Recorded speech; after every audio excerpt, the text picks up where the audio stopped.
2020 was a fascinating year for everyone, I think.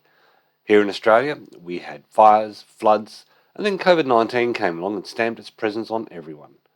In the resulting barely contained panic around supermarket shortages, toilet paper, and all that stuff, I figured I'd better start growing my own food.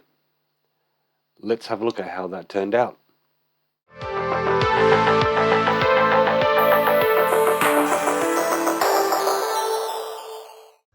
Okay, back in 2020, around March, when we all went into lockdown, I decided to start growing my own food, and to get started with that, we got about 8 these black plastic tubs. You can see a couple right down here, and filled them up full of potting mix and some compost and some dirt, and then we planted corn, peas, cucumbers, no, not cucumbers, capsicum, few other bits and pieces, and it was a complete disaster. None of it really worked except some tomatoes that we planted. That was about it. So I decided a better upgrade. So let's go have a look and see how that turned out. Alright, so like every good novice at everything, my first port of call for design ideas and what to do about this garden bed, I went to YouTube. And big shout out to Michael over at Self-Sufficient Me, brilliant Aussie gardener. A very valuable lesson I learned a long time ago was take your advice from the guy with the fruit on the tree, or in his case, the food in the ground. He's very successful in his raised garden beds, and pinched a lot of ideas off him. Also, some other YouTubers in the States picked up a lot of interesting ideas from them. And so basically, the things I was looking at for them was the depth of the beds in terms of how deep they are, the distance between them, the width of the bed itself. Now I chose to make mine a basically wooden construction, and so I'll show you basically what it looks like. Alright, so basically my bed, I settled on a big E. Okay, now those beds are about 1 metre wide and about 1 metre apart, so you can see the whole thing's about 3 metres deep and 5 metres long. And so the reason for that is a very sensible suggestion that I picked up was that the distance between the beds, you want to actually be wide enough to get in there with your wheelbarrow. If you're loading it up full of dirt or whatever, you want to be able to get in there, or if you've got your you and your partner working on it, you want to be able to both work in there without being without tripping over each other. So I settled on that kind of design. Okay, so that big wooden box of mine, basically I lined it with weed mat for 2 reasons.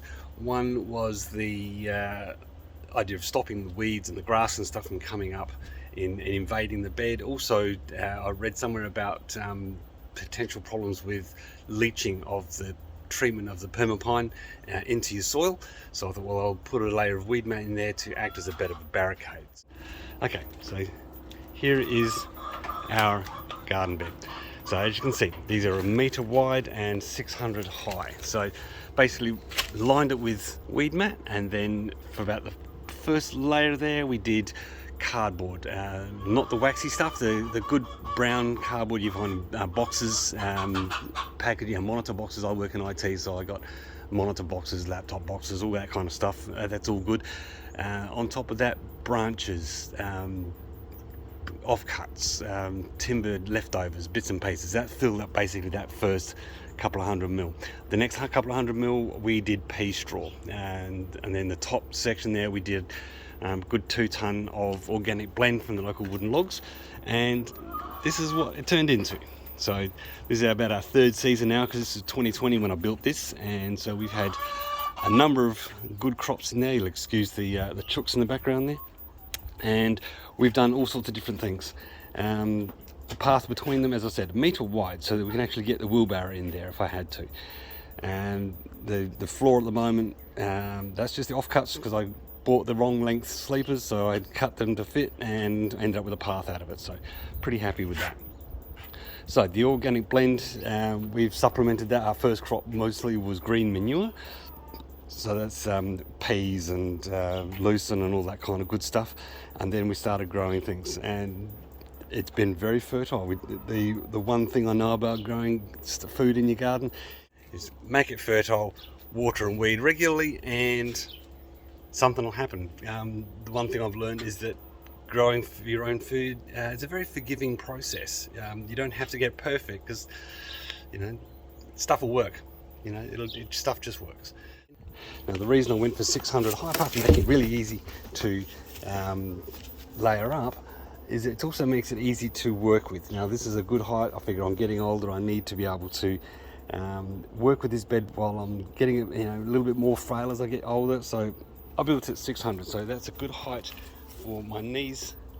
Don't know if you can see there. I can brace my knees against the side, and by only being a metre wide means I can access half the bed, at least from each side. So I got there's no clambering in there to get to stuff.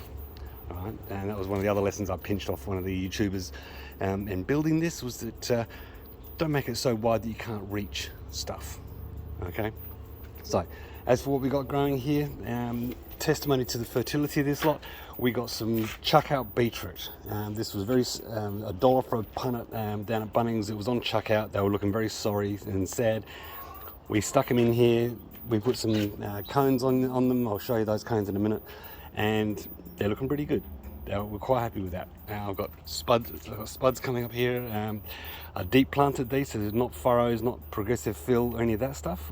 We went for the deep plant on the basis of a video that Michael over at Self-Sufficient Me did, and he tried those three different techniques. So deep plant, the furrows and the progressive fill, and he found there's no real difference. So we went the deep fill there. We've got a load of spuds in there. They're just starting to come through, and I got carrots and onions and corn and peas and all kinds of stuff going really, really well.